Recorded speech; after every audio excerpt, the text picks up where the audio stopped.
नमस्कार साथियों, मैं योगेश जोशी और इस क्लास में हम 2024-25 के राजस्थान बजट से जो जो महत्वपूर्ण प्रश्न बन सकते हैं उनको इस क्लास में हम देखेंगे। तो राजस्थान बजट आपके आने वाली परीक्षाओं के लिए बहुत महत्वपूर्ण है। इससे 4-5 प्रश्न आने की पूरी संभावना है। तो सबसे पहले हम चालू करते हैं अन्नपूर्णा रसोई योजना। क्या है अन्नपूर्णा रसोई योजना, उसके बारे में पढ़ते हैं। तो इंदिरा रसोई योजना की जगह क्या या चालू की गई है, वो चालू की गई है अन्नपूर्णा रसोई योजना चालू की गई है राजस्थान में। राजस्थान में पहले कौन सी योजना चालू थी? इंदिरा रसोई योजना। उसकी जगह अब कौन सी योजना चालू कर दी गई है? अन्नपूर्णा रसोई योजना। फिर हम देखते हैं कि जो पहले इंदिरा रसोई योजना थी उसमें कितना भोजन प्रदान किया जाता था? वह 450 ग्राम। कितना? 450 ग्राम भोजन प्रदान किया जाता था इंदिरा रसोई योजना में। लेकिन अब जो अन्नपूर्णा रसोई योजना चालू की गई है उसमें 450 से बढ़ा करके भोजन कितना कर दिया गया है? 600 ग्राम भोजन कर दिया गया है। तो अन्नपूर्णा रसोई योजना में कितना भोजन प्रदान किया जाता है? वह 600 ग्राम भोजन प्रदान किया जाता है। तो अब हम आगे देखते हैं कि जो पहले पूर्व में जो इंदिरा रसोई योजना चालू थी, ठीक है, उसमें राज्य सरकार का प्रति थाली व्यय कितना आता था? तो राज्य सरकार का प्रति थाली व्यय आता था 25 रुपए का। इंदिरा रसोई योजना में राज्य सरकार का प्रति थाली व्यय आता था 25 रुपए का, जिसमें से 8 रुपए तो किससे लिए जाते थे? जनता से, हमसे लिए जाते थे। प्रति थाली कितने रुपए में प्रदान की जाती थी? 8 रुपए में। और 17 रुपए क्या है? सरकार द्वारा अनुदान दिया जाता था। तो पूर्व में जो इंदिरा रसोई योजना चालू थी उसमें राज्य सरकार का प्रति थाली व्यय कितना आता था? 25 रुपए, जिसमें से 8 रुपए तो हमसे लिए जाते थे और 17 रुपए का राज्य सरकार द्वारा के दिया जाता था, अनुदान दिया जाता था। लेकिन अब जो वर्तमान में जब अब अन्नपूर्णा रसोई योजना चालू है उसमें क्या है? राज्य सरकार का प्रति थाली व्यय कितना आएगा? वो आएगा 30 रुपए का। राज्य सरकार का प्रति थाली व्यय आएगा 30 रुपए का, जिसमें से 8 रुपए तो जनता से लिए जाएंगे और उसमें क्या है? 22 रुपए का क्या है? सरकार द्वारा अनुदान प्रदान किया जाएगा। तो पहले तो व्यय कितना था? 25 रुपए का आता था, अब कितना आएगा? 30 रुपए का। पहले क्या था? कितना भोजन मिलता था? 450 ग्राम भोजन मिलता था, अब कितना मिलेगा? 600 ग्राम भोजन मिलेगा। पहले भोजन में क्या शामिल नहीं थे? बाजरा, ज्वार, रागी जैसे अन्न शामिल नहीं थे। अब जो अन्नपूर्णा रसोई योजना जो चालू की गई है उसमें क्या शामिल कर दिया गया है? बाजरा, ज्वार, रागी जैसे अन्न को शामिल कर दिया गया है। अब हम आगे देखते हैं अन्नपूर्णा रसोई योजना में राज्य सरकार का वार्षिक व्यय कितना आएगा? तो अन्नपूर्णा रसोई योजना में राज्य सरकार का जो वार्षिक व्यय आएगा वो है 350 करोड़ रुपए। तो अन्नपूर्णा रसोई योजना में राज्य सरकार का जो वार्षिक व्यय आएगा वो है 350 करोड़ रुपए। अब हम आगे देखते हैं 1 जनवरी 2024 से 73 लाख परिवारों को, कितने? 73 लाख परिवारों को 450 रुपए में गैस सिलेंडर प्रदान किए जा रहे हैं। तो कब से? 1 जनवरी 2024 से कितने? 73 लाख परिवारों को कितने में रुपए में? 450 रुपए में गैस सिलेंडर प्रदान किए जा रहे हैं। अब हम आगे देखते हैं स्टेट रोड फंड में कितना अतिरिक्त प्रावधान किया है? बजट के अनुसार कितना अतिरिक्त प्रावधान किया गया है? वो है 1500 करोड़ रुपए का अतिरिक्त प्रावधान किया गया है। इसमें स्टेट रोड फंड है, उसमें कितना अतिरिक्त प्रावधान किया गया है? वह है 1500 करोड़ रुपए का अतिरिक्त प्रावधान किया गया है। अब हम आगे देखते हैं प्रधानमंत्री सूर्योदय योजना। कौन सी योजना है? प्रधानमंत्री सूर्योदय योजना। ये योजना चालू कब की गई? ये है 22 जनवरी 2024 को चालू की गई थी। इसमें के अंतर्गत क्या किया जाएगा? देश के 1 करोड़ हाउस होल्ड को सौर ऊर्जा से इलेक्ट्रीफाई करने का लक्ष्य रखा गया है। तो प्रधानमंत्री सूर्योदय योजना चालू की गई थी 22 जनवरी 2024 से। इसके अंतर्गत देश के 1 करोड़ हाउस होल्ड है उसको सौर ऊर्जा से इलेक्ट्रीफाई करने का लक्ष्य रखा गया है। नेक्स्ट हम देखते हैं जो प्रधानमंत्री सूर्योदय योजना है उसका लाभ प्रदेशवासियों को अधिक से अधिक मिल सके, इसके लिए क्या किया गया है? तो राजस्थान के लोगों को इस योजना का लाभ अधिक से अधिक प्राप्त हो, इसके लिए क्या किया है? तो इसके लिए ऊर्जा विभाग ने क्या किया है? पीएमयू मतलब प्रोजेक्ट मॉनिटरिंग यूनिट का गठन किया गया है।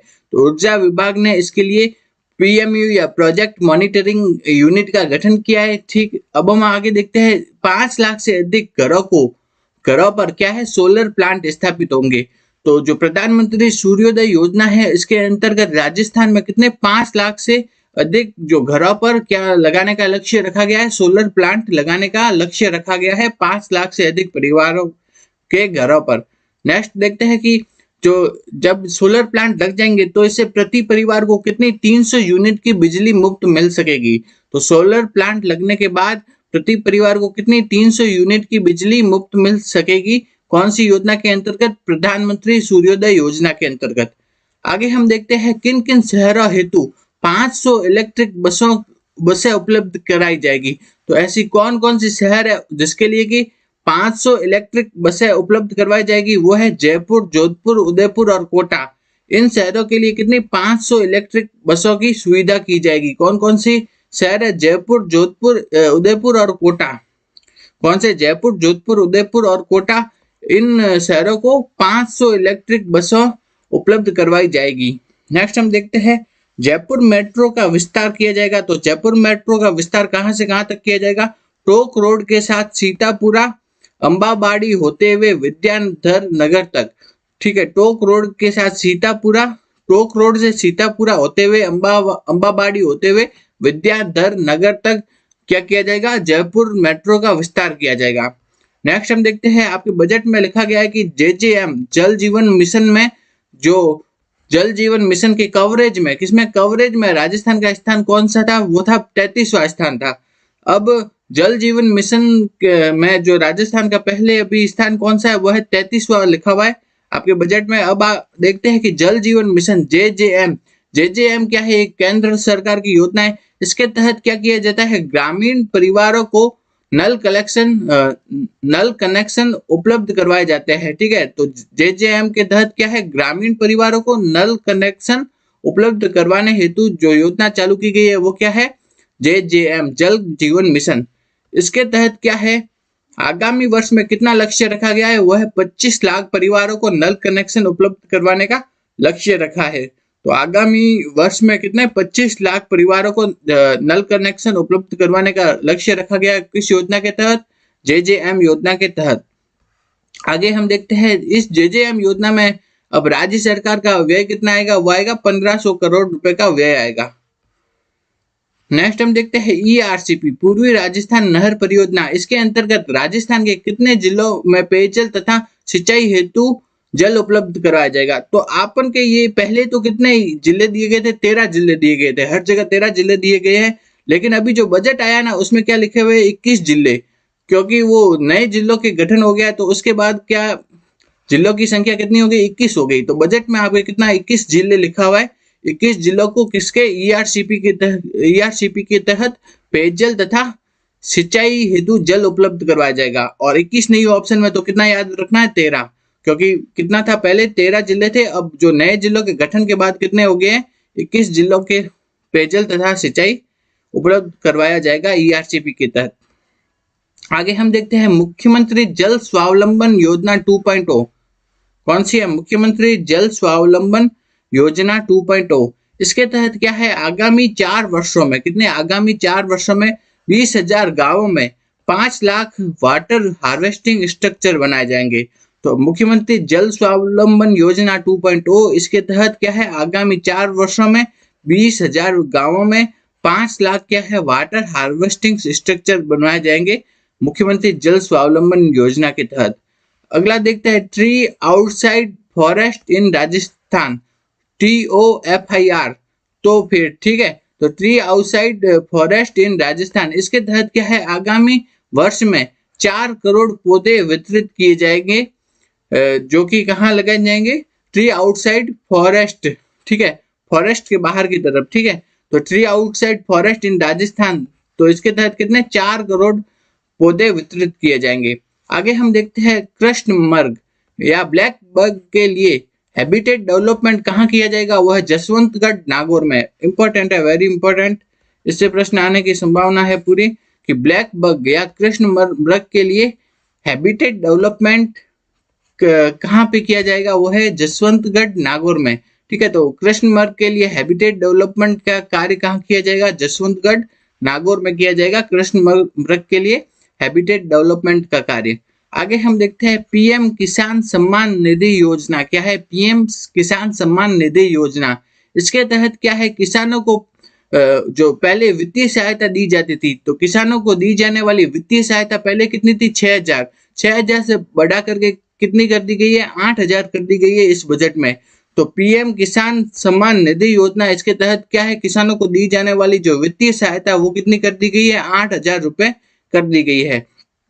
तो पीएम किसान सम्मान निधि योजना के तहत किसानों को दी जाने वाली वित्तीय सहायता कितनी कर दी गई है? 8,000 रुपए कर दी गई है। आगे हम देखते हैं किसानों को गेहूं के न्यूनतम समर्थन मूल्य एमएसपी के अतिरिक्त 125 रुपए प्रति क्विंटल का बोनस प्रदान किया जाएगा। तो पीएम किसान सम्मान निधि योजना, इसके तहत क्या है, जो किसानों को कितनी वित्तीय राशि प्रदान की जाएगी? 8,000 रुपए की। और दूसरा क्या है, किसानों को जो गेहूं का जो एमएसपी है उसके अतिरिक्त प्रति क्विंटल कितने हैं? 125 रुपए का बोनस प्रदान किया जाएगा। एक क्विंटल पर 125 रुपए का बोनस प्रदान किया जाएगा। एमएसपी तो मिलेगी ही, उसके अलावा 125 रुपए का क्या है? बोनस, कितने? एक क्विंटल पर। तो यह है पीएम किसान सम्मान निधि योजना। आगे हम देखते हैं Rajasthan agriculture infra mission. Rajasthan agriculture infra mission, इसके अंतर्गत कितना प्रावधान किया गया है? 2,000 करोड़ रुपए का प्रावधान दिया गया है राजस्थान एग्रीकल्चर इंफ्रा मिशन के अंतर्गत। तो राजस्थान एग्रीकल्चर इंफ्रा मिशन में क्या क्या किया जाएगा? तो उसके अंतर्गत क्या है, 20,000 फार्म पॉन्ड खोले जाएंगे। 20,000 तो क्या फार्म पॉन्ड्स खोले जाएंगे। 10,000 किलोमीटर क्या है, सिंचाई की पाइपलाइन बिछाई जाएगी। 50,000 किसानों हेतु क्या किया जाएगा? तारबंदी किया जाएगा। 50,000 किसानों के लिए क्या की जाएगी? तारबंदी। 5,000 किसानों को वर्मी कंपोस्ट यूनिट खोली जाएगी। ठीक है, 5,000 किसानों को वर्मी कंपोस्ट यूनिट का फायदा प्रदान किया जाएगा। नेक्स्ट हम देखते हैं एग्रो प्रोसेसिंग क्लस्टर खोले जाएंगे। फूड पार्क्स है, फूड पार्क्स विकसित किए जाएंगे। हॉर्टिकल्चर हब और कस्टम हायरिंग सेंटर ये स्थापित किए जाएंगे। किस योजना के तहत? राजस्थान एग्रीकल्चर इंफ्रा मिशन के तहत।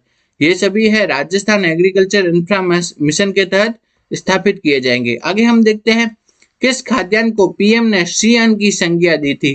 तो श्री अन्न की संज्ञा किस खाद्यान्न को दी थी? वो है मिलेट। मिलेट को पीएम ने जो श्री अन्न की संज्ञा दी है। नेक्स्ट हम देखते हैं प्रदेश में मिलेट का उत्पादन बढ़ाने के लिए आगामी वर्ष में मिलेट्स के उच्च गुणवत्ता वाले बीज प्रदान किए जाएंगे। तो वो कौन सी फसल के कितने बीज प्रदान किए जाएंगे वो भी लिखा हुआ है, तो वो भी थोड़ा याद रखना है। तो प्रदेश में मिलेट्स का उत्पादन बढ़ाने के लिए आगामी वर्ष में जो मिलेट के जो बीज का वितरण किया जाएगा किसानों को, वह मक्का के कितने बीज दिए जाएंगे? 12 लाख किसानों को बीज दिए जाएंगे। बाजरा के बीज दिए जाएंगे 8 लाख किसानों को। सरसों के बीज दिए जाएंगे 7 लाख किसानों को। मूंग के बीज दिए जाएंगे 4 लाख किसानों को। ज्वार के बीज दिए जाएंगे 1 लाख किसानों को। मोठ के बीज दिए जाएंगे 1 लाख किसानों को दिए जाएंगे। आगे हम देखते हैं गोपाल क्रेडिट कार्ड योजना। इंपॉर्टेंट है गोपाल क्रेडिट कार्ड योजना। इसके तहत क्या है, गोपालकों को डेयरी से संबंधित गतिविधियों हेतु, गोपालक है उनको डेयरी से संबंधित जो गतिविधियां है, जैसे कि उनके लिए पशुओं के लिए शेड बनाना या कोई उपकरण खरीदना या चारा वगैरह, तो डेयरी से संबंधित जो गतिविधियां है उसके लिए 1 लाख रुपए तक का ब्याज मुक्त, 1 लाख रुपए तक का कितना ब्याज मुक्त शॉर्ट टर्म लोन उपलब्ध करवाया जाएगा। तो गोपाल क्रेडिट कार्ड योजना के अंतर्गत क्या है, जो गोपालक है उनको किसके लिए, डेयरी से संबंधित गतिविधियों के लिए कितना है, 1 लाख रुपए का ब्याज से मुक्त शॉर्ट टर्म लोन उपलब्ध करवाया जाएगा।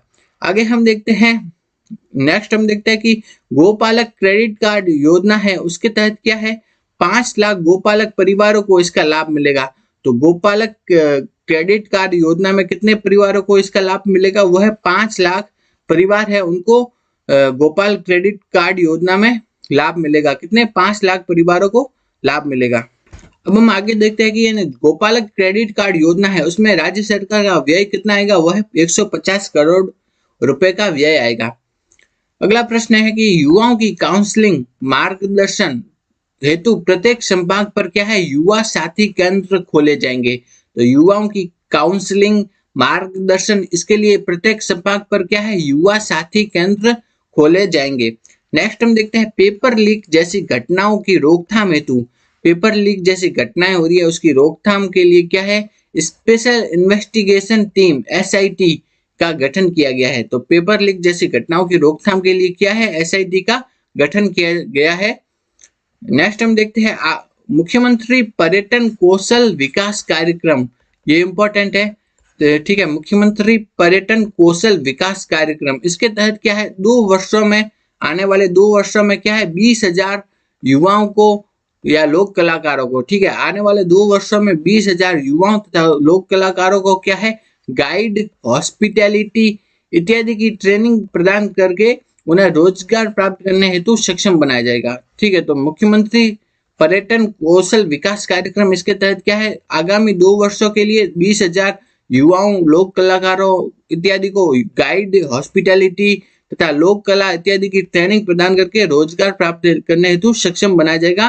किस योजना के तहत, मुख्यमंत्री पर्यटन कौशल विकास कार्यक्रम के तहत।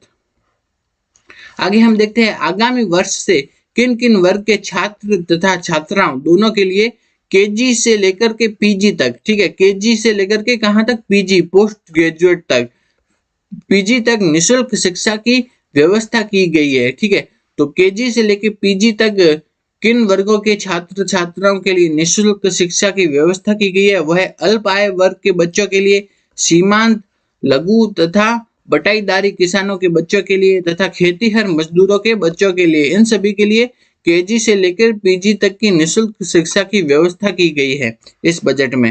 नेक्स्ट हम देखते हैं 1ली से 8वीं तक के सभी छात्र छात्रा तथा 9वीं से 12वीं तक के छात्राओं को क्या है, प्रति विद्यार्थी 1,000 रुपए की वित्तीय सहायता प्रदान की जाएगी।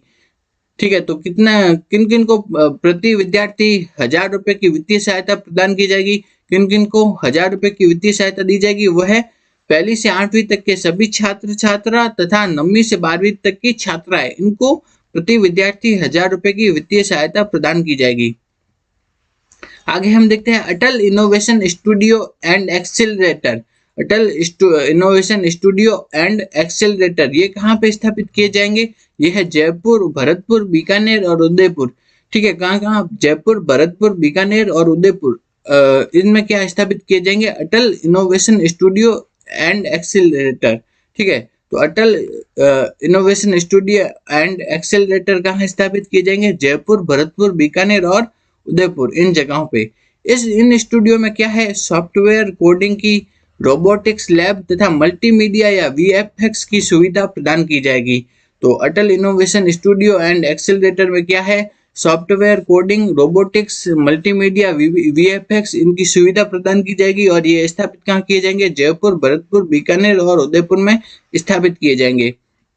नेक्स्ट हम देखते हैं, ये वेरी इंपॉर्टेंट है, ठीक है, वेरी इंपॉर्टेंट, कि जो क्या है, जयपुर के निकट क्या है, एक सैटेलाइट सिटी स्थापित की जाएगी।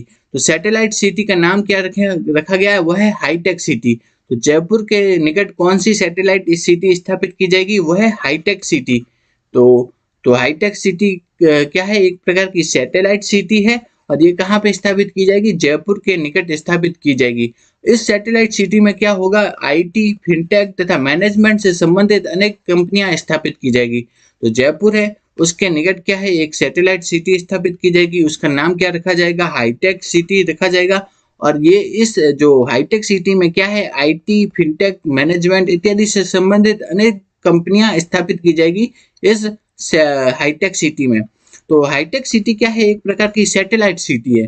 तो सैटेलाइट सिटी क्या होती है, जब भी कोई बड़ा शहर है उसकी जब जनसंख्या बढ़ने लगती है, तो आबादी बढ़ने लगती है, तो वहां पे रोजगार की समस्या उत्पन्न होने लगती है। तो आबादी की समस्या तथा रोजगार की समस्या को दूर करने के लिए उस बड़ी सिटी के निकट ही क्या है, एक छोटी क्या स्थापित कर दी जाती है, सैटेलाइट सिटी स्थापित कर दी जाती है। तो आबादी तथा रोजगार की समस्या को दूर करने के लिए बड़े शहरों के निकट क्या है, एक छोटी सैटेलाइट सिटी स्थापित की जाती है। तो सैटेलाइट सिटी के एग्जाम्पल कौन कौन से है, जैसे मुंबई के निकट क्या है, पुणे है, वो क्या है, एक सैटेलाइट सिटी है। हैदराबाद के निकट क्या है, साइबराबाद स्थापित किया गया है, वो भी सैटेलाइट सिटी है। अहमदाबाद के निकट क्या है, गिफ्ट सिटी, वो स्थापित की गई है, वो भी क्या है, एक सैटेलाइट सिटी है। उसी तरह से जयपुर के निकट कौन सी सैटेलाइट सिटी स्थापित की जाएगी, वह है हाईटेक सिटी। जयपुर के निकट कौन सी सैटेलाइट सिटी स्थापित की जाएगी, हाईटेक सिटी स्थापित की जाएगी, इंपॉर्टेंट है। तो हाईटेक सिटी क्या है, एक प्रकार की सैटेलाइट सिटी है जो कि कहाँ स्थापित की जाएगी, जयपुर के निकट। और आपसे पूछ लिया जाएगी किन की तर्ज पर स्थापित की जाएगी, वो है मुंबई के निकट पुणे है, हैदराबाद के निकट साइबराबाद है, अहमदाबाद के निकट गिफ्ट सिटी इसकी तर्ज पर। आगे हम देखते हैं जो सैटेलाइट सिटी है उसके निर्माण के लिए तो मेनली तो कौन काम करती है, राज्य सरकार, लेकिन जो उसके निर्माण के लिए केंद्र सरकार द्वारा भी कुछ सहायता प्रदान की जाती है। तो केंद्र सरकार द्वारा वो सहायता प्रदान की जाती है ना, वो किस कार्यक्रम के तहत प्रदान की जाती है, तो वो है गति शक्ति कार्यक्रम के तहत। ठीक है, तो सैटेलाइट सिटी के निर्माण के लिए जो केंद्र सरकार को सहायता प्रदान की जाती है वो किस कार्यक्रम के तहत प्रदान की जाती है, वो है गति शक्ति कार्यक्रम के तहत। तो जो सैटेलाइट सिटी के निर्माण के लिए जो केंद्र सरकार है वो किस कार्यक्रम द्वारा सहायता प्रदान करती है, वो है गति शक्ति कार्यक्रम के तहत सहायता प्रदान करती है सैटेलाइट सिटी के निर्माण के लिए। नेक्स्ट हम देखते हैं मिशन ओलंपिक्स 2028। क्या है, मिशन ओलंपिक्स 2028 है। इंपॉर्टेंट है कि मिशन ओलंपिक्स 2028 क्या है, इसके तहत क्या है, ओलंपिक में भाग लेने हेतु तैयार करने के लिए क्या है, ओलंपिक में जो भाग ले रहे हैं उसके लिए तैयार करने के लिए क्या है, 50 युवाओं को ट्रेनिंग किट तथा कोच संबंधी सुविधाएं उपलब्ध करवाई जाएगी। तो मिशन ओलंपिक्स 2028 के तहत क्या है, ओलंपिक में भाग लेने के लिए तैयार करने के लिए युवाओं को क्या है, कितने युवाओं को, 50 युवाओं को कितने ट्रेनिंग किट तथा कोच संबंधी सुविधाएं उपलब्ध करवाई जाएगी। किस योजना के तहत, मिशन ओलंपिक्स 2028 के तहत। तो मिशन ओलंपिक्स 2028 के तहत क्या है, वो है ओलंपिक में भाग लेने के लिए तैयार करने के लिए 50 युवाओं को ट्रेनिंग किट और कोच संबंधी सुविधाएं उपलब्ध करवाई जाएगी मिशन ओलंपिक्स 2028 के तहत। आगे हम देखते हैं centre of excellence for sport कहाँ पे खोला जाएगा, वो है जयपुर में। इंपॉर्टेंट है, centre of excellence of sports ये कहाँ खोला जाएगा, जयपुर में खोला जाएगा। Centre of excellence for sports खोला जाएगा जयपुर में। इसमें व्यय आएगा 100 करोड़ रुपए का। नेक्स्ट हम देखते हैं रेजिडेंशियल गर्ल्स स्पोर्ट्स इंस्टीट्यूट। क्या है, रेजिडेंशियल गर्ल्स स्पोर्ट्स इंस्टीट्यूट, ये कहाँ पे खोले जाएंगे, ये है जयपुर, भरतपुर और उदयपुर में। रेजिडेंशियल गर्ल्स स्पोर्ट्स इंस्टीट्यूट खोले जाएंगे जयपुर, भरतपुर और उदयपुर में। इनमें प्रति पर कितना खर्चा आएगा, 25-25 करोड़ रुपए का खर्चा आएगा। तो रेजिडेंशियल गर्ल्स स्पोर्ट्स इंस्टीट्यूट खोले जाएंगे जयपुर, भरतपुर और उदयपुर में। नेक्स्ट हम देखते हैं संसद तथा विधानसभा में महिला को आरक्षण प्रदान करने के लिए जो प्रावधान किया गया उसके लिए कौन सा अधिनियम पारित किया गया था, वो है नारी शक्ति वंदन अधिनियम। कौन सा, नारी शक्ति वंदन अधिनियम किससे संबंधित है, वह संसद तथा विधानसभा में महिला आरक्षण का प्रावधान करने हेतु जो अधिनियम पारित किया गया था वो है नारी शक्ति वंदन अधिनियम। आगे हम देखते हैं लाडो प्रोत्साहन योजना। कौन सी है, लाडो प्रोत्साहन योजना इंपॉर्टेंट है। लाडो प्रोत्साहन योजना इसके तहत क्या है, गरीब परिवारों में बालिकाओं के जन्म पर क्या है, गरीब परिवारों में बालिकाओं के जन्म होने पर 1 लाख रुपए का सेविंग बॉन्ड प्रदान करना। ये कौन सी योजना के तहत है, लाडो प्रोत्साहन योजना के तहत।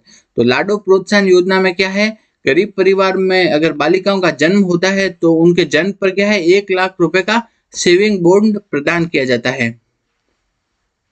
आगे हम देखते हैं प्रधानमंत्री मातृ वंदना योजना। कौन सी है, प्रधानमंत्री मातृ वंदना योजना। इसके तहत हम देखते हैं इसके तहत क्या है, तो प्रधानमंत्री मातृ वंदना योजना इसके तहत क्या है, गर्भवती महिलाओं को पहले बच्चे के लिए अब कितने रुपए प्रदान किए जाएंगे, 6500। ठीक है, 6500 रुपए पहले बच्चे के लिए प्रदान किए जाएंगे। पहले के टाइम में प्रधानमंत्री मातृ वंदना योजना में कितने, 5000 रुपए 2 किस्तों में प्रदान किए जाते थे। तो प्रधानमंत्री मातृ वंदना योजना में कितने, 5000 रुपए पहले प्रदान किए जाते थे, उसको बढ़ा करके इस बजट में कितने रुपए कर दिए गए हैं, वह 6500 रुपए कर दिए गए हैं इस बजट में, 5000 रुपए को बढ़ा करके। तो पहले कितने थे, 5000 रुपए, और अब कर दिए गए हैं 6500 रुपए कर दिए गए प्रधानमंत्री मातृ वंदना योजना के तहत। अब हम आगे देखते हैं मुख्यमंत्री आयुष्मान आरोग्य योजना। इसके तहत क्या है, आईपीडी के साथ साथ अब क्या है, डे केयर को भी जोड़ा गया है। मुख्यमंत्री आयुष्मान आरोग्य योजना के तहत आईपीडी के साथ साथ डे केयर को भी जोड़ा गया है। नेक्स्ट हम देखते हैं सड़क दुर्घटना के घायल लोगों को आगामी वर्ष से हाईवे पर क्या है, 25 एम्बुलेंस उपलब्ध करवाई जाएगी। तो पहले क्या होता था, एम्बुलेंस अगर कोई दुर्घटना हो जाए हाईवे पर तो उसके लिए जो निकटवर्ती जिला है वहां पे फोन करना पड़ता था या निकटवर्ती शहर फोन करना पड़ता था एम्बुलेंस के लिए। अब क्या है, जो हाईवे है, हाईवे पर ही क्या है उपलब्ध करवाई जाएगी, 25 एम्बुलेंस उपलब्ध करवाई जाएगी ताकि जो घायल है उनको उपचार मिल सके। नेक्स्ट हम देखते हैं, नेक्स्ट क्या है, सामाजिक सुरक्षा पेंशन योजना में पेंशन की राशि कितनी कर दी गई है। पहले पेंशन की राशि कितनी थी, 1000 रुपए थी, उसको बढ़ाकर आगामी वर्ष में कितना कर दिया गया है, 1150 रुपए कर दी गई है। सामाजिक सुरक्षा पेंशन योजना के तहत पेंशन की राशि को बढ़ाकर के आगामी वर्ष के लिए कितना कर दिया गया है, 1150 रुपए कर दिया गया है। ठीक है, तो सामाजिक सुरक्षा पेंशन योजना की जो राशि पहले कितनी थी, 1000 रुपए, उसे बढ़ा करके कितना कर दिया गया है, 1150 रुपए कर दिया गया है। नेक्स्ट हम देखते हैं मुख्यमंत्री विश्वकर्मा पेंशन योजना। क्या है मुख्यमंत्री विश्वकर्मा पेंशन योजना, इसके तहत क्या है, 18 से 45 आयु के श्रमिकों को, ये इंपॉर्टेंट है, मुख्यमंत्री विश्वकर्मा पेंशन योजना, इसके तहत क्या है, 18 से 45 वर्ष के आयु के जो श्रमिक है और स्ट्रीट वेंडर है उनके लिए है। तो मुख्यमंत्री विश्वकर्मा पेंशन योजना कितने किसके लिए है, 18 से 45 साल के जो श्रमिक है तथा स्ट्रीट वेंडर है उनके लिए है। इसके तहत क्या है, 60 से 100 रुपए मासिक प्रीमियम जमा कराना होगा। तो मुख्यमंत्री विश्वकर्मा पेंशन योजना में क्या है, 60 से 100 रुपए का मासिक प्रीमियम जमा कराना होगा। ठीक है, और शेष जो 400 रुपए का प्रीमियम है वो कौन प्रदान करेगी, सरकार प्रदान करेगी। तो 1845 वर्ष के जो श्रमिक है उनको क्या है, प्रति माह 60 से 100 रुपए का मासिक प्रीमियम जमा कराना होगा, और शेष जो 400 रुपए है उसका जो प्रीमियम है वो कौन प्रदान करेगी, वो प्रदान करेगी सरकार। तो ये तो पहले जमा कराना होगा। जब वो 60 वर्ष की आयु पूर्ण कर लेगा, ठीक है, तो 60 वर्ष की आयु पूरी कर लेगा ना, तब क्या है, उसे प्रति माह 2000 रुपए की मासिक पेंशन प्रदान की जाएगी। तो पहले तो क्या है, 18 से 45 साल के जो श्रमिक है उनको क्या है, प्रति माह 60 से 100 रुपए जमा कराने होंगे। कितने, 60 से 100 रुपए जमा कराने होंगे, और 400 रुपए सरकार जमा कराएगी। ठीक है, उनकी तरफ से। ठीक, फिर बाद में क्या है, जब वो 60 साल की उम्र पूरी कर लेगा तो 2000 रुपए की क्या प्रदान की जाएगी, मासिक पेंशन प्रदान की जाएगी उन्हीं को जो 60 से 100 रुपए लिए हैं उनसे, उसके जगह कितने, 2000 रुपए की मासिक पेंशन प्रदान की जाएगी। नेक्स्ट हम देखते हैं, जो ये 2000 रुपए की मासिक पेंशन है ना, ये क्या है, मुख्यमंत्री वृद्धजन सम्मान पेंशन योजना के अतिरिक्त तो होगी। तो मुख्यमंत्री वृद्धजन सम्मान पेंशन योजना ये तो मिलेगी पेंशन, इसमें उसके अतिरिक्त जो श्रमिक है उन्होंने 60 से 100 रुपए जमा कराए थे, उसके लिए उन्हें कितने, 2000 रुपए की मासिक पेंशन मिलेगी। तो ये योजना, इस योजना में क्या है, जो वृद्धजन सम्मान पेंशन है उसके अलावा पेंशन मिलेगी ये। ठीक है, नेक्स्ट हम देखते हैं, वरिष्ठ नागरिकों के लिए रोडवेज बसों में पहले कितने, 30% की छूट थी, उसको बढ़ाकर के कितनी कर दी गई है, 50% की छूट कर दी गई है वरिष्ठ नागरिकों के लिए। नेक्स्ट हम देखते हैं, कंपोजिट रीजनल सेंटर। क्या है, कंपोजिट रीजनल सेंटर, ये कहाँ पे स्थापित किया जाएगा, जयपुर में। इंपॉर्टेंट है, कंपोजिट रीजनल सेंटर कहाँ स्थापित किया जाएगा, जयपुर में। इसके तहत क्या है, दिव्यांगों के शिक्षा, कौशल तथा चिकित्सा की सुविधा प्रदान की जाएगी। ठीक है, तो कंपोजिट रीजनल सेंटर के तहत दिव्यांगों है उनको शिक्षा, कौशल तथा विकास, शिक्षा, कौशल विकास तथा चिकित्सा की सुविधा प्रदान की जाएगी इसके अंतर्गत। नेक्स्ट हम देखते हैं DDRC। DDRC का मतलब है district disability rehabilitation centre. DDRC district disability rehabilitation centre, district disability rehabilitation centre, ये क्या है, DDRC। इसके तहत क्या है, प्रत्येक जिला मुख्यालय पर स्थापित किया जाएगा। क्या है, DDRC। DDRC क्या है, प्रत्येक जिला मुख्यालय पर स्थापित किया जाएगा। तो वो क्या है, district disability rehabilitation centre, DDRC, वो क्या है, प्रत्येक जिला मुख्यालय पर स्थापित किया जाएगा। नेक्स्ट हम देखते हैं, इसके तहत क्या है, फिजियोथेरेपी एंड स्पीच थेरेपी की सुविधा प्रदान की जाएगी। तो DDRC क्या है, डिस्ट्रिक्ट डिसेबिलिटी रिहेबिलिटेशन सेंटर, इसके तहत क्या है, प्रत्येक जिला मुख्यालय पर स्थापित किया जाएगा और इसमें फिजियोथेरेपी तथा स्पीच थेरेपी की सुविधा प्रदान की जाएगी। आगे हम देखते हैं, कोई भी व्यक्ति सरकारी योजनाओं का लाभ उठाने से वंचित न रह जाए, इस उद्देश्य से कौन सी क्या चालू किया गया है, वह है विकसित भारत संकल्प यात्रा चालू की गई है। ठीक है, किस उद्देश्य से चालू की गई है, कि कोई भी व्यक्ति सरकारी योजनाओं का लाभ उठाने से वंचित ना रह जाए, इस उद्देश्य से विकसित भारत संकल्प यात्रा चालू की गई है। आगे हम देखते हैं राज्य के शुद्ध कर आय की एसएफसी ग्रांट है वो पहले कितनी थी 6.75 थी, उसको बढ़ा करके कितनी कर दिया गया है 7 कर दिया गया है। तो राज्य के शुद्ध आय की जो एसएफसी ग्रांट है उसको बढ़ा करके कितना कर दिया गया है 7%, जिससे कि अब क्या है पंचायती राज संस्थाओं तथा नगरीय स्थानीय स्वशासन को कितने 316 करोड़ रुपए अधिक मिल पाएंगे। तो उनको अब कुल कितने रुपए मिल पाएंगे 8,864 करोड़ रुपए मिल पाएंगे और 316 करोड़ रुपए अधिक मिल पाएंगे। किस कारण? क्योंकि वो कितना कर दिया गया 7% कर दिया गया है। तो ये किसके लिए है? वित्तीय वर्ष 2024-25 के लिए है। अब हम देखते हैं नेक्स्ट आरजीएचएस है, उसके अंतर्गत क्या है कॉन्फेड यानी राज्य सहकारी उपभोक्ता संघ, इसके माध्यम से क्या है दवाओं की डोर स्टेप डिलीवरी होगी। डोर स्टेप डिलीवरी मतलब उनको घर पर ही दवाएं पहुंचाई जाएगी। ठीक है, किसके तहत? आरजीएचएस के तहत जो कॉन्फेड है उसके माध्यम से दवाओं की डोर स्टेप डिलीवरी प्रदान की जाएगी। नेक्स्ट हम देखते हैं सभी मानदेय कर्मी। मानदेय कर्मी में कौन कौन आ जाएंगे? आंगनवाड़ी कार्यकर्ता आ जाएंगे, आशा सहयोगिनी, मिड डे मील के जो कुक वगैरह है वो, और होमगार्ड, पंचायती राज तथा नगरीय निकायों के जनप्रतिनिधि, इनके जो मानदेय में कितनी 10% की वृद्धि की जाएगी। तो जो सभी मानदेय कर्मी हैं जैसे आंगनवाड़ी कार्यकर्ता, आशा सहयोगिनी, mid day meal cook, home guard, panchayati raj तथा नगरीय निकायों के जनप्रतिनिधि, इनके जो इनका मानदेय है उसमें कितनी 10% की वृद्धि प्रदान की जाएगी। नेक्स्ट हम देखते हैं लाडली सुरक्षा योजना, इंपॉर्टेंट है लाडली सुरक्षा योजना। इसके तहत क्या देखते हैं, इसके लाडली सुरक्षा योजना इसके तहत क्या है सार्वजनिक स्थलों पर बालिकाओं तथा बालिका छात्रावासों और नारी निकेतनों में सीसीटीवी कैमरे लगाए जाएंगे। तो लाडली सुरक्षा योजना के तहत क्या है सार्वजनिक स्थल है वहां पे बालिका के छात्रावास तथा नारी निकेतन है वहां पे क्या है सीसीटीवी कैमरे लगाए जाएंगे। कौन सी योजना के तहत? लाडली सुरक्षा योजना के तहत। तो लाडली सुरक्षा योजना में क्या है सार्वजनिक स्थलों पर बालिका छात्रावासों पर तथा नारी निकेतन पर सीसीटीवी कैमरे लगाए जाएंगे जिससे कि महिला छेड़छाड़ एवं अपराध को रोका जा सके। तो लाडली सुरक्षा योजना में क्या है बालिका छात्रावासों और सार्वजनिक स्थानों पर क्या है सीसीटीवी कैमरे लगाए जाएंगे जिससे कि जो महिला छेड़छाड़ के जो अपराध है उनको रोका जा सके। आगे हम देखते हैं रानी लक्ष्मीबाई आत्मरक्षा प्रशिक्षण अभियान। क्या है रानी लक्ष्मीबाई आत्मरक्षा प्रशिक्षण अभियान? इसके तहत क्या है बालिकाओं को आत्मरक्षा हेतु प्रशिक्षण प्रदान किया जाएगा।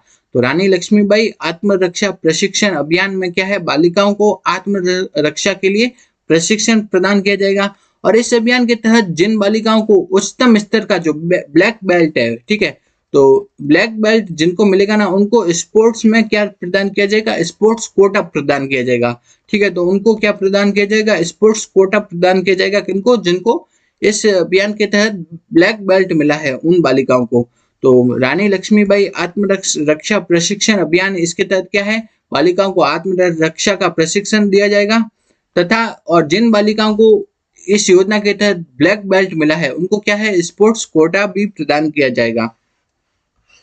आगे हम देखते हैं लोकतंत्र सेनानी सम्मान पेंशन योजना। क्या है लोकतंत्र सेनानी सम्मान पेंशन योजना? तो लोकतंत्र सेनानी सम्मान पेंशन योजना ये क्या है 1975 का जब इमरजेंसी लगी थी उस समय क्या है संघर्ष करने वाले लोगों को 20,000 रुपए की पेंशन तथा 4,000 रुपए चिकित्सीय सहायता प्रदान की जाएगी। तो लोकतंत्र सेनानी सम्मान पेंशन योजना है लोकतंत्र सेनानी सम्मान पेंशन योजना। इसके तहत क्या है जो 1975 में जो आपातकाल लगा था उसके टाइम संघर्ष करने वाले व्यक्तियों को 20,000 रुपए की पेंशन तथा 4,000 रुपए की चिकित्सीय सहायता प्रदान की जाएगी। नेक्स्ट हम देखते हैं Amrita Devi Bishnoi indigenous plant museum कहाँ पे खोला जाएगा? वह है खेजड़ली जोधपुर में। ठीक है, तो Amrita Devi Bishnoi indigenous plant museum खोला जाएगा खेजड़ली जोधपुर में खोला जाएगा। सरकार का जो परिवर्तित बजट है 2024-25 का जो परिवर्तित बजट था जो कि 10 जुलाई 2024 को पेश किया गया था उसमें जो भी महत्वपूर्ण प्रश्न आपके एग्जाम की दृष्टि से बन सकते हैं उन सभी प्रश्नों को इस क्लास में हम देखेंगे। तो सबसे पहला प्रश्न है कि जो बीकानेर है बीकानेर के कौन से स्थान पूगल तथा छत्तरगढ़? ठीक है, तो बीकानेर के कौन से स्थान है पूगल तथा छत्तरगढ़ तथा जैसलमेर के है बोडाना। जैसलमेर के बोडाना में और तथा बीकानेर के पूगल व छत्तरगढ़ में सोलर पार्क स्थापित किए जाएंगे। तो ये पूछ सकते हैं कि बीकानेर के कौन से स्थान है, पूगल तथा छत्तरगढ़ में, और जैसलमेर के बोडाना, इनमें यहाँ पे क्या है, सोलर पार्क स्थापित किए जाएंगे। नेक्स्ट हम देखते हैं पीएम सूर्य घर मुफ्त बिजली योजना के अंतर्गत प्रत्येक जिले में आदर्श सौर ग्राम बनाए जाएंगे। प्रत्येक जिले में क्या है, आदर्श सौर ग्राम बनाए जाएंगे। नेक्स्ट हम देखते हैं अगला क्या है, 2750 किलोमीटर से अधिक लंबाई के 9 ग्रीनफील्ड एक्सप्रेस वे बनाए जाएंगे। तो कितने ग्रीनफील्ड एक्सप्रेस वे बनाए जाएंगे, वो है 9 ग्रीनफील्ड एक्सप्रेस वे बनाए जाएंगे। कि राजस्थान में कितने, 9 ग्रीनफील्ड एक्सप्रेस वे बनाए जाएंगे। ठीक है, तो ये भी पूछ सकते हैं कि कितने ग्रीनफील्ड एक्सप्रेस वे बनाए जाएंगे, 9। नेक्स्ट हम देखते हैं राजस्थान में इंडस्ट्रियल पॉलिसी कब, अभी 2024 में। ठीक है, तो इंडस्ट्रियल पॉलिसी क्या है, 2024 अपन को याद रखना है। तो ये पूछ सकते हैं अपन से राजस्थान में Rajasthan petro zone RPZ, Rajasthan petro zone कहाँ पे बनाया जाएगा, वो है बालोतरा में। तो राजस्थान पेट्रो जोन बनाया जाएगा बालोतरा में, इंपॉर्टेंट है। तो राजस्थान पेट्रो जोन कहाँ बनाया जाएगा, बालोतरा में। नेक्स्ट है कि जयपुर में global technology and application centre बनाया जाएगा। ठीक है, तो जयपुर में क्या है, Amrit global technology and application centre कहाँ पे बनाया जाएगा, वो बनाया जाएगा जयपुर में। तो Amrit global technology and application centre कहाँ पे बनाया जाएगा, वो बनाया जाएगा जयपुर में बनाया जाएगा। नेक्स्ट है, ये आपसे पूछ सकते हैं कि टेक्सटाइल पार्क कहाँ पे बनाया जाएगा, टेक्सटाइल पार्क बनाया जाएगा भीलवाड़ा में। सिरेमिक पार्क बनाया जाएगा बीकानेर में। तो इम्पोर्टेंट है सिरेमिक पार्क, आपसे एग्जाम में पूछ सकते हैं कि सिरेमिक पार्क कहाँ पे स्थापित किया जाएगा राजस्थान में, वह है बीकानेर में। नेक्स्ट है इंडस्ट्रियल एंड लॉजिस्टिक हब, ये कहाँ पे बनाया जाएगा, बांदीकुई दौसा में। इंडस्ट्रियल एंड लॉजिस्टिक हब बनाया जाएगा बांदीकुई दौसा में बनाया जाएगा। नेक्स्ट है कि सोलर पैनल मैन्युफैक्चरिंग पार्क, ठीक है, सोलर पैनल मैन्युफैक्चरिंग पार्क ये बनाया जाएगा काकानी या रोहटपाली में बनाया जाएगा। सोलर पैनल मैन्युफैक्चरिंग पार्क बनाया जाएगा काकानी या रोहटपाली में। नेक्स्ट है कि biomass pellet and chemical manufacturing park, biomass का जो पैलेट है एंड केमिकल मैन्युफैक्चरिंग पार्क है वो बनाया जाएगा बांसवाड़ा में। नेक्स्ट है कि किशनगढ़ में टाइल्स मैन्युफैक्चरिंग पार्क बनाया जाएगा। टाइल्स मैन्युफैक्चरिंग पार्क कहाँ है, किशनगढ़ में। जबकि जोधपुर में क्या है, हैंडीक्राफ्ट पार्क बनाया जाएगा। जोधपुर में हैंडीक्राफ्ट पार्क बनाया जाएगा। उसके अलावा वेस्ट रिसाइकलिंग पार्क भी बनाया जाएगा जोधपुर में। तो ये आप उनको पूछ सकते हैं। तो देखना है क्या है, टेक्सटाइल पार्क कहाँ है, टेक्सटाइल पार्क है भीलवाड़ा में। टेक्सटाइल पार्क है भीलवाड़ा में। सिरेमिक पार्क है कहाँ, बीकानेर में। ठीक है, इंडस्ट्रियल एंड लॉजिस्टिक हब है वह है बांदीकुई दौसा में। सोलर पैनल मैन्युफैक्चरिंग पार्क है काकानी रोहट में। Biomass pellet and chemical manufacturing park है बांसवाड़ा में। टाइल्स मैन्युफैक्चरिंग पार्क है किशनगढ़ में और हैंडीक्राफ्ट पार्क है जोधपुर में। ये सब बनाए जाएंगे। जो नेक्स्ट हम देखते हैं राजस्थान 1 डिस्ट्रिक्ट 1 प्रोडक्ट पॉलिसी कब लागू की गई है, वो लागू की गई है 2024 में। नेक्स्ट है कि जैसलमेर में क्या है, fossil park and open rock museum बनाया जाएगा। इंपॉर्टेंट है, पूछ सकते हैं कि fossil park and open rock museum कहाँ पे बनाया जाएगा, वो बनाया जाएगा जैसलमेर में। नेक्स्ट है सांबर झील खींचन जो संरक्षित क्षेत्र है, शेरगढ़ अभ्यारण्य, मनसा माता संरक्षित क्षेत्र और बस्सी वन्य जीव अभ्यारण्य, इनको क्या है इको टूरिज्म साइट घोषित किया गया है। तो किन किन को घोषित किया गया, एक तो है गया सांबर झील, दूसरा है खींचन संरक्षित क्षेत्र, तीसरा शेरगढ़ अभ्यारण्य, फिर मनसा माता संरक्षित क्षेत्र और बस्सी वन्य जीव अभ्यारण्य को इको टूरिज्म साइट घोषित किया गया है। नेक्स्ट है कि सरिस्का और रणथंभौर में क्या है, EV बेस्ड ट्रांसपोर्ट सिस्टम चालू किया गया है। नेक्स्ट है, अब हम देखते हैं कि मंदिरों के जीर्णोद्धार के लिए विकास कार्य के लिए सरकार कार्य कर रही है। इसी तहत क्या है, खाटू श्याम के जी के मंदिर के लिए कितना 100 करोड़ की राशि प्रदान की गई है। खाटू श्याम जी के मंदिर के लिए 100 करोड़ की राशि प्रदान की गई है। नेक्स्ट है कि वीर बालिका कालीबाई संग्रहालय कहाँ बनाया जाएगा, उदयपुर में, तथा शिल्प ग्राम कहाँ बनाया जाएगा, डूंगरपुर में। इंपॉर्टेंट है, शिल्प ग्राम कहाँ बनाया जाएगा, अभी डूंगरपुर में बनाया जाएगा। नेक्स्ट है कि राज्य अभिलेखागार जो कि कहाँ पे स्थित है, बीकानेर में स्थित है।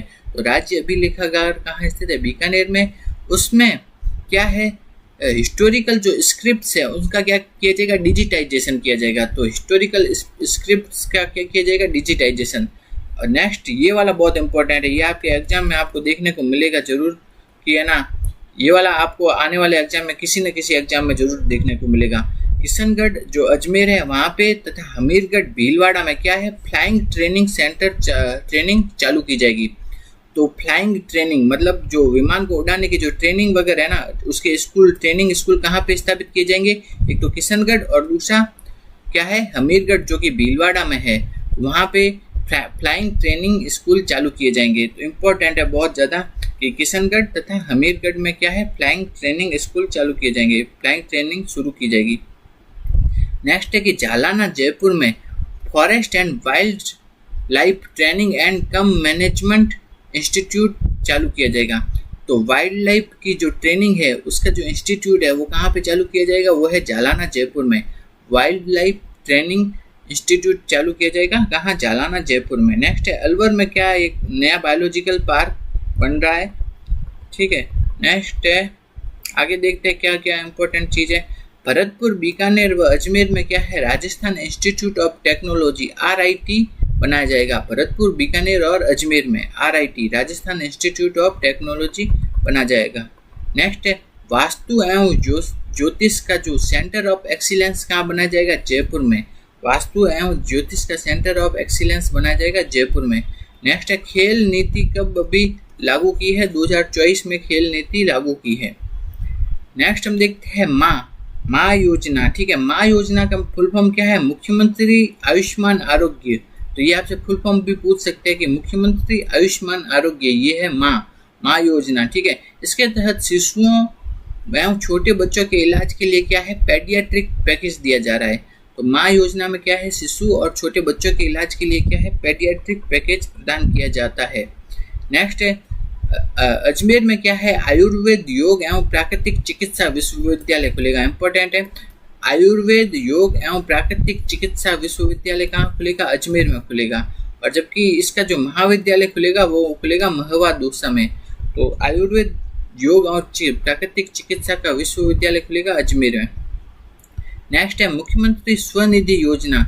मुख्यमंत्री स्वनिधि योजना इसके तहत क्या है, शहरी क्षेत्रों एवं कस्बों के जो स्ट्रीट वेंडर है ना उनके लिए है। मुख्यमंत्री स्वनिधि योजना क्या है, शहरों के जो स्ट्रीट वेंडर है उनके लिए चालू की गई है। नेक्स्ट है आंगनवाड़ी केंद्रों में अब क्या है, सप्ताह में 3 दिन दूध उपलब्ध करवाया जाएगा। आंगनवाड़ी केंद्रों में भी अब क्या किया व्यवस्था की गई है कि सप्ताह के 3 दिन उन्हें बच्चों को दूध उपलब्ध करवाया जाएगा। जनजाति समुदाय के बच्चों के लिए क्या है, माँ बाड़ी केंद्रों का विकास किया जाएगा। क्या, माँ बाड़ी केंद्र के जनजाति समुदाय के बच्चों के लिए माँ बाड़ी केंद्रों का विकास किया जाएगा। नेक्स्ट है कि मस्कुलर जो डिस्ट्रॉफी है उससे जो ग्रसित रोगी है उनके साथ जो सहयोगी जा रहा है उनको भी रोडवेज बसों में निःशुल्क यात्रा प्रदान की जाएगी। तो जो रोगी है उनको तो की जाएगी, उसके अलावा जो उनके सहयोगी है उनको भी रोडवेज में निःशुल्क यात्रा की सुविधा दी जाएगी।